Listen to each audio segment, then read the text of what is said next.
अस्सलाम वालेकुम।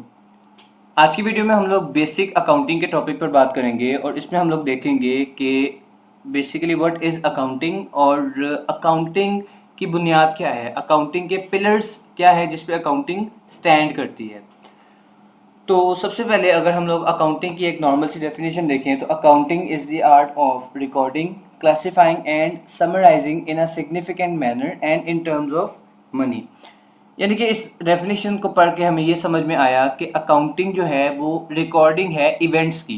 कौन से इवेंट्स की? जो भी बिजनेस में होते हैं और मॉनेटरी टर्म्स यानी कि पैसों से रिलेटेड होते हैं। उन इवेंट्स को हम लोग रिकॉर्ड करते हैं, क्लासिफाई करते हैं यानी कि उनकी ग्रुपिंग करते हैं और उनको समराइज करते हैं यानी कि एक छोटी शक्ल दे देते हैं जिसको हम लोग अंडरस्टैंड कर सकें।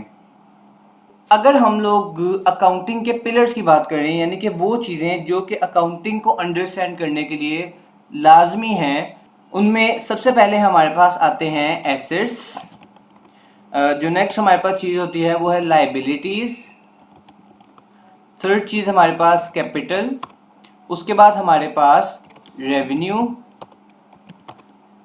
और लास्ट हमारे पास होते हैं एक्सपेंसेस। ये 5 बेसिक पिलर्स हैं अकाउंटिंग के, यानी कि ये वो बुनियाद है जिनके बगैर अकाउंटिंग इनकम्प्लीट है।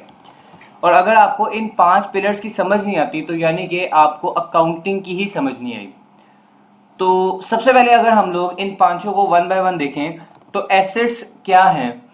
एसेट्स को हम लोग बहुत ही लेमैन लैंग्वेज में अगर हम लोग बोलें तो एसेट्स आर द रिसोर्सेज, यानी कि ये वो रिसोर्सेज हैं जो कि किसी कंपनी के पास होते हैं और वो कंपनी उसको प्रॉफिट जनरेशन के लिए यूज़ करती है। मिसाल के तौर पर अगर मैं ये कहूँ कि एक जनरल स्टोर है जिसके पास आटा, दाल, चावल, चीनी ये सब पड़ा है, ये उसके लिए एसेट्स होंगे क्योंकि वो इनको बेचकर पैसे कमाएगा।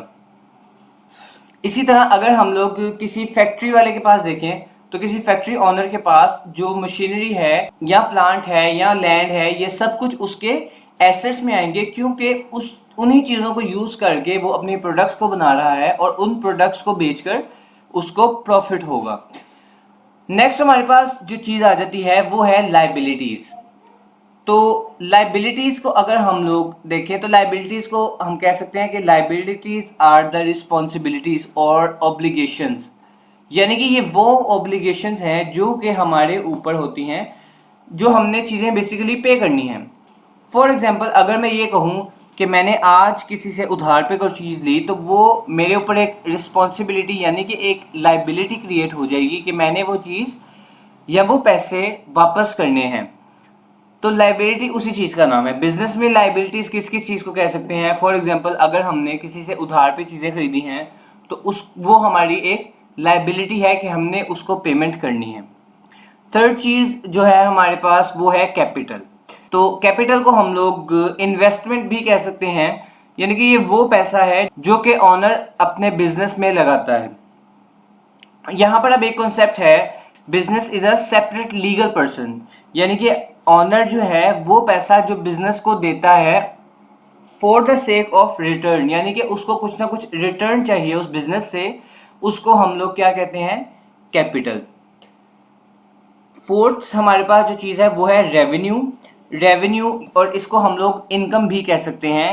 रेवेन्यू बेसिकली वो पैसा जो हमारे मेन बिजनेस से चीज़ों को बेचकर या जो भी हम लोग सर्विसेज प्रोवाइड कर रहे हैं उससे हमारे पास आता है। और लास्ट हमारे पास जो है वो है एक्सपेंसेस। एक्सपेंसेस बेसिकली वो सारे अखराजात जो हम लोग चीज़ों को बेचने के लिए करते हैं या चीज़ों को बनाने के लिए करते हैं, उनको हम लोग एक्सपेंसेस के अंदर काउंट करेंगे। अब अगर हम लोग इन 5 अकाउंट्स की नेचर की बात करें तो ऑब्वियसली एसेट्स इंक्रीज भी होंगे और डिक्रीज भी होंगे, और इंक्रीज और डिक्रीज पर इनकी ट्रीटमेंट्स कुछ अलग अलग होती हैं। तो अगर मैं एसेट्स की बात करूं, अगर एक बिजनेस में एसेट्स इंक्रीज कर रहे हैं तो एसेट्स इंक्रीज करने पर डेबिट होंगे और डिक्रीज करने पर credit. Liabilities are different, liabilities increase हो तो हम क्रेडिट करेंगे और डिक्रीज हो तो हम डेबिट करेंगे। कैपिटल इज द सेम, अगर हमारे पास इंक्रीज है तो हम उसको क्रेडिट करेंगे और अगर डिक्रीज है तो हम उसको डेबिट करेंगे। Revenue is also the same, अगर इंक्रीज है तो क्रेडिट करेंगे और डिक्रीज है तो डेबिट करेंगे। और लास्ट हमारे पास जो है वो हैं हमारे एक्सपेंसेस, जिनकी नेचर बिल्कुल एसेट वाली है, यानी कि अगर वो इंक्रीज करेंगे तो हम उनको डेबिट करेंगे और अगर डिक्रीज करेंगे तो हम उनको क्रेडिट करेंगे। ओके, सो यहाँ पर अगर हम लोग इसकी एक एग्जांपल को देखें, सिर्फ इस चीज़ को अंडरस्टैंड करने के लिए कि एसेट्स कब इंक्रीज होंगे और किस तरह से इंक्रीज होंगे और लाइबिलिटीज़ वगैरह किस तरह से इंक्रीज डिक्रीज होंगी। तो यहाँ पर मैंने कुछ एंट्रीज लिखी हैं, जिसमें फर्स्ट एंट्री है Salman started business with cash ₹5000। अब हमें इस चीज़ का आइडिया है कि बिजनेस में जो कैश पड़ा होता है वो हमारे लिए एक एसेट होता है, और यहाँ पर वो ये कह रहा है स्टार्टेड बिजनेस विद कैश। तो मैंने ये बताया कि कैपिटल वो पैसे हैं जो इन्वेस्टमेंट की जाती है। तो ये फर्स्ट एंट्री को पढ़कर जाहिर हो रहा है कि सलमान जो है वो बिजनेस में पैसे इन्वेस्ट कर रहा है। तो इसकी एंट्री हम लोग कैसे करेंगे? मैंने ये बोला कि एसेट इंक्रीज होगा तो डेबिट होगा, तो यहाँ पर मेरा एसेट जो है वो कैश है,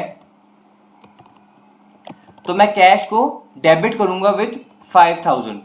और मैंने कहा था कैपिटल जब इंक्रीज होगा तो क्रेडिट होगा, तो कैपिटल को मैं लिखूंगा और क्रेडिट साइड पे इसकी पोस्टिंग करूंगा।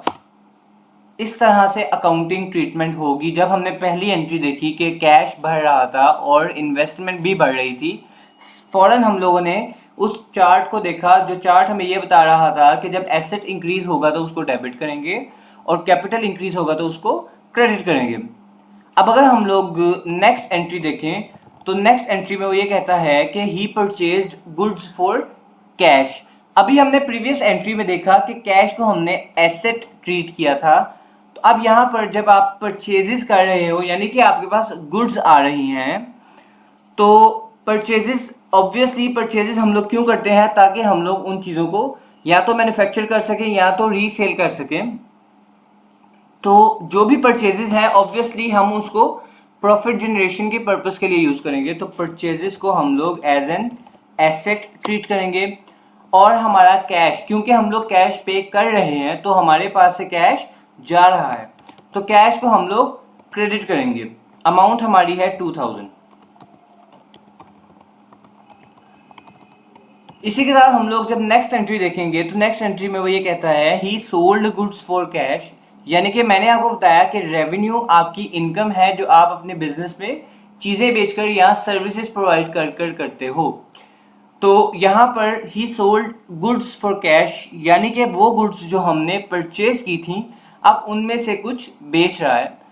तो सोल्ड गुड्स यानी कि जब चीजें बेचेंगे तो कैश हमारे पास आएगा। कैश को हमने एज एन एसेट ट्रीट किया और एसेट यहाँ पर इंक्रीज हो रहा है, तो हम लोग कैश को डेबिट करेंगे विद 1000 और सेल्स को हम लोग क्रेडिट करेंगे विद 1000। इसमें हम लोगों ने सेल्स को इसलिए क्रेडिट किया क्योंकि रेवेन्यू इंक्रीज होने पर क्रेडिट होता है, ये मैं ऊपर चार्ट में लिखा हुआ है। अब नेक्स्ट हमारी जो सेकेंड लास्ट एंट्री है वो है ही purchased goods on credit from ABC, यानी कि परचेजेस तो हुई, हमारे पास गुड्स तो आ गई, मतलब क्या है, हमारा एसेट इंक्रीज हुआ परचेजेस के नाम से विद 1500। अब नेक्स्ट जो चीज यहां पर अंडरस्टैंड करने वाली है वो है ये वर्ड क्रेडिट, यानी कि उसने चीजें तो परचेज की लेकिन कैश पर नहीं की, क्रेडिट पे की हैं। अभी आप उसको कोई पेमेंट नहीं कर रहे, इसका मतलब है इन नियर फ्यूचर आपको एबीसी को पेमेंट करनी होगी। तो जब एबीसी को पेमेंट करनी है मतलब क्या है कि वो हमारे ऊपर एक जिम्मेदारी आ गई, जिसको हमने क्या नाम दिया था? लायबिलिटी का नाम दिया था। और यहाँ पर हमारे ऊपर एक लायबिलिटी क्रिएट हो रही है, हमारे ऊपर एक लायबिलिटी न्यू बन रही है, जिसको हम लोग क्या कहेंगे? एबीसी अकाउंट, कि हमने एबीसी को पैसे पे करने हैं और हमारी लायबिलिटी इंक्रीज हो रही है, तो उसको हम लोग 1500 से क्रेडिट करेंगे। इसके बाद लास्ट एंट्री की अगर हम लोग बात करें तो paid electricity bill. Electricity bill जो है वो हमारा एक्सपेंस है और हमने देखा कि जब पेमेंट की तो हमारा कैश हमारे पास से जाता है। कैश को हम लोग एज एन एसेट ट्रीट कर रहे हैं, तो कैश जब जाएगा तो हमारा एसेट कम हो जाएगा, और एसेट कम होने का मतलब है कि क्रेडिट। तो डेबिट क्या होगा? डेबिट हमारा एक एक्सपेंस होगा, क्योंकि यहां पर हमारा एक्सपेंस इंक्रीज कर रहा है, बढ़ रहा है। तो हम यहां पर लिखेंगे इलेक्ट्रिसिटी बिल डेबिट विथ 600। और इसी तरह हम लोग हर चीज को इस मैप के साथ या इस टेबल के साथ मैच करके एंट्री करेंगे। अगर तो हमारा ये टेबल परफेक्ट हो जाता है, हमें इस टेबल की अच्छी तरह से समझ आ जाती है, तो हमारी अकाउंटिंग की कोई भी एंट्री गलत नहीं हो सकती। बिकॉज जितनी भी हमारी अकाउंटिंग ट्रीटमेंट्स हैं वो सारी की सारी एंड अप इन्हीं 5 अकाउंट्स में होंगी। कोई भी अकाउंट इनसे अलग नहीं होगा जिसपे हमारी अकाउंटिंग ट्रीटमेंट होगी। तो ये बेसिकली 5 पिलर्स थे अकाउंटिंग के, और होपफुली आपको इनकी समझ आई होगी। और अगर समझ आई है तो वीडियो को लाइक करें, कमेंट करें, शेयर करें, चैनल को सब्सक्राइब करें। Thank you so much for watching. Allah हाफिज़।